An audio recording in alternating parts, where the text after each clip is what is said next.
बिस्मिल्लाहिर्रहमानिर्रहीम। अस्सलाम वालेकुम। जी उठा पाकिस्तान में आपको खुशामदीद कहते हैं और दुआओं के साथ और दुआओं के मुंतज़िर होके हम हमेशा शो को स्टार्ट करते हैं, जहां हमें महसूस होता है कि आप यानी हमारी एक्सटेंडेड फैमिली हमें देख रहे होंगे, हमें दुआएं देते होंगे, दुआओं में याद रखते होंगे। और हमारी ख्वाहिश भी यही है कि जिस तरह हमारे शो का नाम है जी उठा पाकिस्तान, इसी तरह इसी जज्बे से और इसी दिल से भरपूर तरीके से हम ज़िंदगी भर ये कह पाएँ जी उठा पाकिस्तान, अल्लाह करे। आज के प्रोग्राम में पहले तो हम आपको एक स्टोरी सुनाते हैं हमेशा की तरह, और आज की स्टोरी जो है ना वो बड़ी काम की है। वो यूं कि एक जुमला जो हम सब सुनते हैं कि जी ये मेरा काम नहीं है, मैं ये काम क्यों करूं, ये मेरा काम नहीं है, मैं वो काम क्यों करूं, मेरा काम नहीं है, मैं ये फिक्स क्यों करूं, ये मेरा काम नहीं है। होता ये है कि एक पेंटर को कश्ती को पेंट करने का काम मिलता है। वो कश्ती को पेंट करता है, तो जब वो पेंट कर रहा होता है उस दौरान उसे कश्ती में एक सुराख नज़र आता है।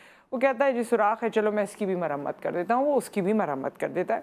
खैर उसे उसके काम का मुआवजा मिलता है जो उसने पेंटिंग की होती है। ना वो किसी को बताता है कि इसमें सुराख था, मैंने मरम्मत कर दी है, जो कुछ भी है, और ना किसी को पता चलता है।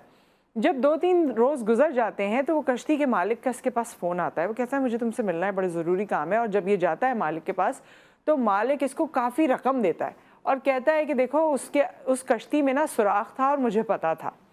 हुआ ये कि मेरे बच्चों को पता नहीं था और वो उस कश्ती को लेकर समंदर में निकल गए।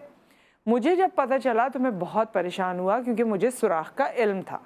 लेकिन जब वो हंसी खुशी शाम को लौटे तो मुझे अंदाज़ा हुआ कि इसकी मरम्मत तुमने की है, तो ये तुम्हारा जो एहसान है उसका नेमुल बदल तो नहीं है, लेकिन मेरी तरफ से एक मोहब्बत है या मेरी तरफ से शुक्रिया समझ के इसको रख लो। तो बात यही है कि हम इंसानों से उम्मीद लगाते हैं कि जी मैंने ये काम किया तो ये इंसान मुझे इसका बदला देगा, या मैंने यूँ किया तो जी मुझे इसका मुआवजा या इसकी इस तरह से चीज़ नहीं, ये जो फला शख्स के लिए मैं कर रहा हूँ ये मुझे इसका मुआवजा नहीं दे सकता या इसका बदला नहीं दे सकता।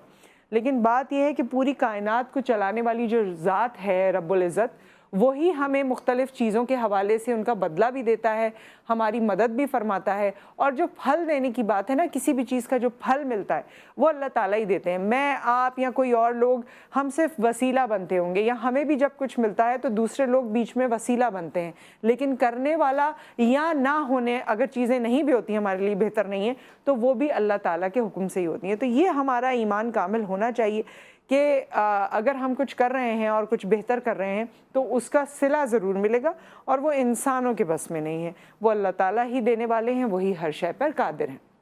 आज के प्रोग्राम में क्योंकि कराची में इस बार ओ हो कितनी बारिशें हुई हैं, होती चली जा रही हैं, हर वीकेंड पे फुहार हो जाती है, हर वीकेंड पे तेज़ बारिश हो जाती है, एंड यू नेवर नो कि नेक्स्ट क्या होगा, because we have the most uncertain weather in Karachi.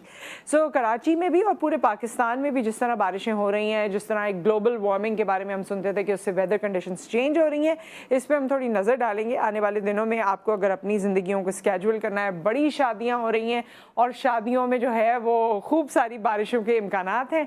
अब होने क्या वाला है इस बारे में हम मालूमात करेंगे। एक ब्रेक आ गया, उसके बाद हम वापस आते हैं।